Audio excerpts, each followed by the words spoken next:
Olá, meu nome é Penélope de Carvalho e iremos iniciar a leitura do livro O Poder da Oração, do Dr. Joseph Murphy.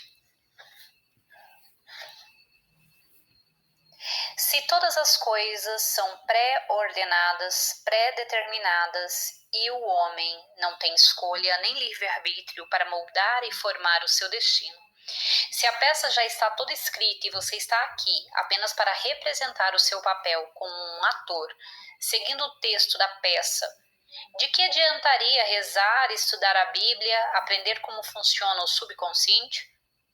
Conforme o homem pensa em seu coração, assim é. Ele prova que podemos modificar o futuro modificando nossos pensamentos e sentimentos agora. É aquilo que você acredita de si e o seu modo de pensar habitual que o tornam sadio ou doente, feliz ou deprimido, próspero ou pobre. O poder da oração. O Apocalipse, ou Revelação de São João, é um livro alegórico e místico que ensina a arte da oração científica.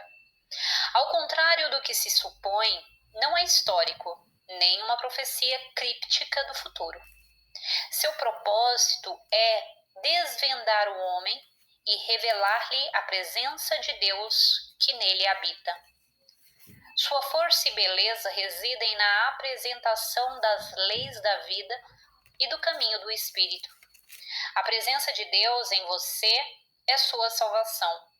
Basta afirmar: sou feliz, sadio, próspero, para que isso se torne realidade, apesar de provas exteriores em contrário.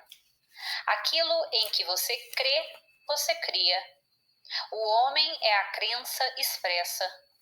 Deus é para você aquilo que você quer que ele seja. As muitas alegorias no Apocalipse têm todas o seu sentido. Satanás é o adversário, qualquer ideia negativa em sua mente que seja contra Deus. Anjo é um estado de espírito, o desejo que você tem. O desejo é a mola mestra de toda a ação, a base do progresso. Os 4 cavaleiros representam os 4 elementos de nossa natureza: espiritual, intelectual, emocional e físico. O sangue do cordeiro significa vida e amor de Deus. O céu significa percepção e a terra, a manifestação. A lei de Deus é o modo como Deus opera. Você se torna aquilo sobre o que medita. E, portanto, quando tem pensamentos elevados e universais, as coisas mesquinhas da vida perdem a sua importância e são esquecidas. O único mal real do mundo é a negação e rejeição da presença, poder e sabedoria de um Deus do amor entronizado em nosso coração. Destruição e aniquilação de todos os pensamentos e conceitos errôneos pelo fogo do amor divino. O terremoto que destrói o velho e dá origem ao novo. O mal morre para dar origem ao bem. Eis que renovo todas as coisas. Apocalipse, capítulo 21, versículo 5. Essa é só uma pré-introdução do livro O Poder da Oração, e no próximo áudio eu já trago a introdução do livro. Vamos para essa leitura. Introdução. Baseia-se este livro numa série de conferências e aulas especiais sobre o significado profundo da revelação de São João, o Divino, realizada em Nova York, em Los Angeles e outras partes do mundo. Nos séculos 2 e 3, surgiu uma controvérsia quanto à origem do livro da Revelação. Alegava-se que o Apocalipse e o 4º Evangelho, atribuídos a João, tinham sido escritos por Cerinto, um gnóstico.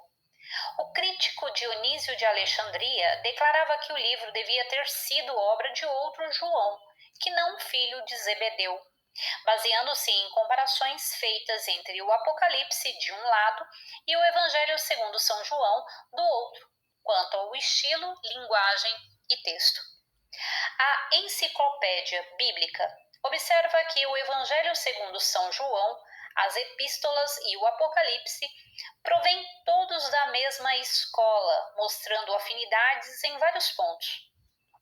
O consenso dos especialistas em pesquisas bíblicas é que a autoria do livro da Revelação é de fato desconhecida e que se deve desprezar as alegações de que tenham sido obra de João. Uma pesquisa em velhos manuscritos egípcios indica a possível fonte desses escritos antigos.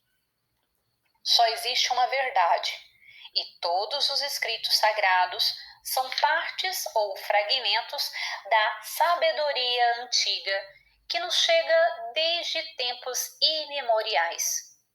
No estudo das religiões comparadas e dos textos sagrados, temos de chegar à conclusão de que há uma sabedoria secreta e tradicional, uma ciência oculta na base de todos os escritos antigos. Antigamente, essa gnose ou sabedoria secreta era guardada zelosamente, sendo transmitida apenas aos considerados dignos da iniciação. A Bíblia é um compêndio psicológico e espiritual que contém as leis do espírito humano e a maneira de agir de Deus. O livro da Revelação é alegórico e místico, não histórico. Não devemos considerar a alegoria como história. Tem-se tentado em vão dar ao Apocalipse uma interpretação histórica. Outros o têm considerado como uma profecia dos acontecimentos mundiais. A Bíblia não trata da previsão de fatos futuros, tais como guerras, calamidades, a destruição do mundo, etc. O Antigo e o Novo Testamento não falam de fatos futuros nem do destino das nações. Se a Bíblia ensinasse essas coisas, significaria que todas as coisas são predestinadas, pré-determinadas e que o homem não tem escolha nem livre-arbítrio para moldar e formar o seu destino. Se a peça já está toda escrita e você está aqui só para representar o seu papel como um ator a seguir o texto da peça, de que adiantaria rezar, estudar a Bíblia, aprender como funciona o subconsciente? Conforme o homem pensa em seu coração, assim é. Ele prova que podemos modificar o futuro modificando nossos pensamentos e sentimentos agora. É aquilo que você crê de si e o seu modo de pensar habitual que o tornam sadio ou doente, alegre ou deprimido, próspero ou pobre. O assunto do livro da Revelação, ou Apocalipse, como é chamado muitas vezes, é velado em uma linguagem simbólica, figurada e alegórica. Este método foi usado por todos os escritores antigos da Bíblia, que eram mestres na alegoria, a fim de preservar e guardar as ciências sagradas em seu verdadeiro e profundo significado contra aqueles que pretendessem destruí-las propositadamente. Além disso, consideravam que aqueles que são moralmente indignos não devem receber os ensinamentos profundos, senão quando tiverem provado ser merecedores de recebê-los. Se o livro tivesse sido escrito numa linguagem clara, e seu sentido profundo se houvesse revelado como um grande drama psicológico a desenrolar-se na consciência do homem, sem dúvida, teria sido destruído pelo primeiro grande ditador que aparecesse, fosse ele um Nero, um Gengis Khan ou um Hitler.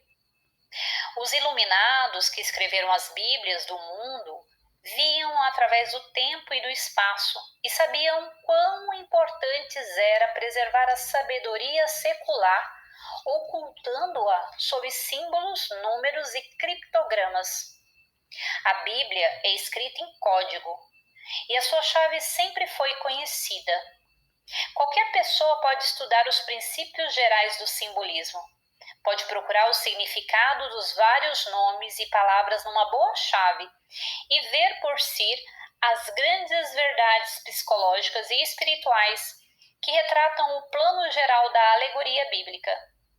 A linguagem dos símbolos é universal, e era assim que o conhecimento espiritual era dado aos povos, nos tempos antigos.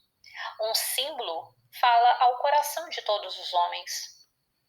Apresentaremos agora um grande banquete psicológico de paz, alegria e felicidade ao nos determos no alimento espiritual do belo livro da Revelação, que repudia o conceito de um Deus antropomórfico e com imagens belas e sublimes, mostra o verdadeiro caminho para o coração de Deus.